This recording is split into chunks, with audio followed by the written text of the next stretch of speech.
Hey, this is the first part of my breakdown for the audio on this kind of sound replacement for ABZU.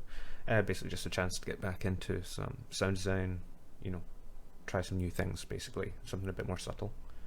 So in this case we're starting off with essentially putting down a base layer of just water. So essentially I created a loop from just some general underwater kind of some underwater samples which I've then filtered. So here for instance we've got a macro set up, so I can use one parameter to modify this depending on how deep the character is, for instance. So if we just play this, just got a standard loop, but I have a notch filter here so I can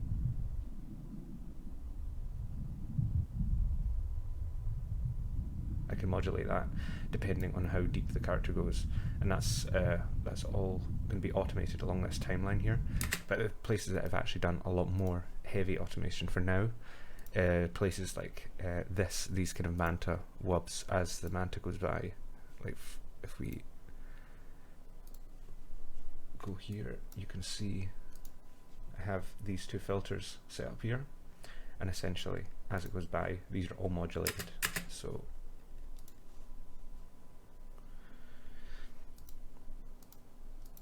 you can see all of this is modulated here.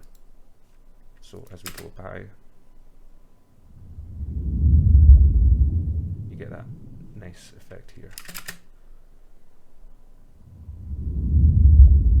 And it's really moving some water here. And essentially I took this and I printed it because I didn't want to deal with all the automation, put it below here, and then I began automating the volume and the panning to actually make it sit in the space a bit more easily. It just makes it cleaner. I like working with audio that way. So that actually took care of that. So it's a little further away here, it begins to pan. When you're directly under it, you get a lot more.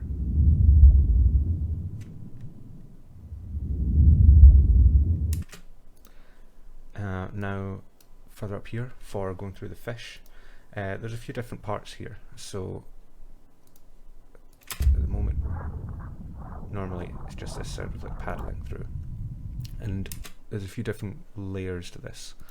So we have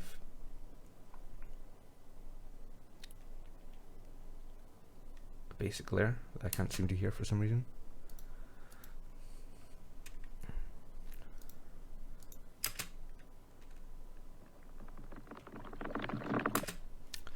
So here we have a collection of different layers. First of all, I wanted the sound of this kind of flapping, so like the different fins and everything hitting off each other. So this is actually just rain falling into a bucket. It's very stereo, so I wanted that to kind of affect the sound and make it sound more like they're all around.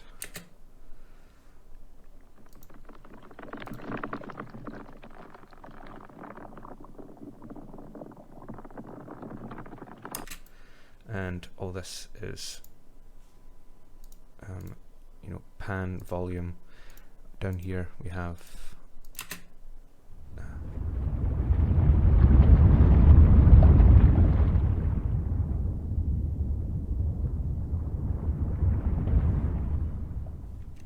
again standard like jacuzzi actually, but just get the idea of water rushing by, and that's obviously modulated in terms of volume just to give it that kind of movement.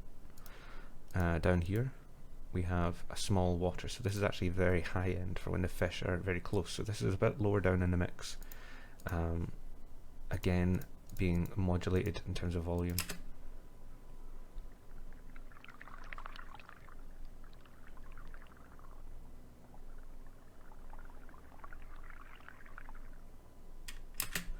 So all these things, when they come together,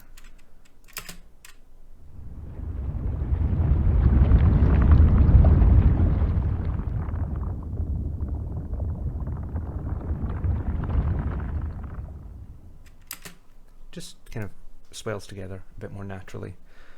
One other thing actually that happens here in terms of the manta ray is I play a lot with the stereo image of things because I feel it makes it a lot more impactful. So for instance here with the width, it's actually quite narrow in the beginning, and then as you get closer to it, or as it really starts to move some water, suddenly it widens out. and again it gives you that kind of feeling of movement. Finally, this is a work in progress at the moment, but obviously there's a lot of paddling going on from the main character, so I recorded a couple of different parts. One was literally just my voice, once I've unmuted it. That's just my voice just blowing. Like if I group all these, just turn them off. Don't know if you can hear that, but it's just me literally blowing on the microphone. And I just wanted to give the idea of pushing water, but also a little bit of that kind of robotic feel, because he is actually a robot. So for instance here we have a frequency shifter, and that is just adding a little bit of harmonics into it. So you can hear it adds that kind of slightly robot feel. A little bit like a scuba diver as well. And on top of that we have here a bin liner. It's literally a bin liner being emptied. So as you can see, I kind of just did a dive into my sample libraries and began pulling out what I thought would be interesting. So initially this is very much just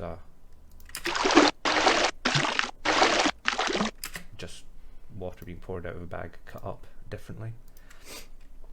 And then these are, so these are modulated. So this filter here is modulated, which gives it that kind of pushing feel. So it opens up and closes. It gives it that kind of pushback. Again, just trying to introduce some more movement.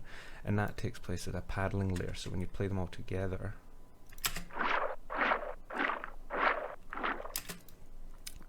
and obviously I didn't want to have to do this automation a million times, so what I actually did is I took these samples, printed them out into audio here, and I know they're not very high volume, but honestly the gain staging isn't too important right now because these are going to be very quiet anyway, although ideally they would be louder. So what I did actually is drag them into a drum rack and then put a random in front of these. So essentially every time you play a note it will randomly go between these. Originally I had it actually on an arpeggio, but I found the arpeggio was not quite right because it was always on beat. It was not quite tempo, so instead what I did was I actually went into the MIDI clip itself, just drew one note and looped it, and then set the loop at different lengths depending on how fast it's moving. So for instance, if we go to here, you can hear it suddenly speed up or slow down, sorry.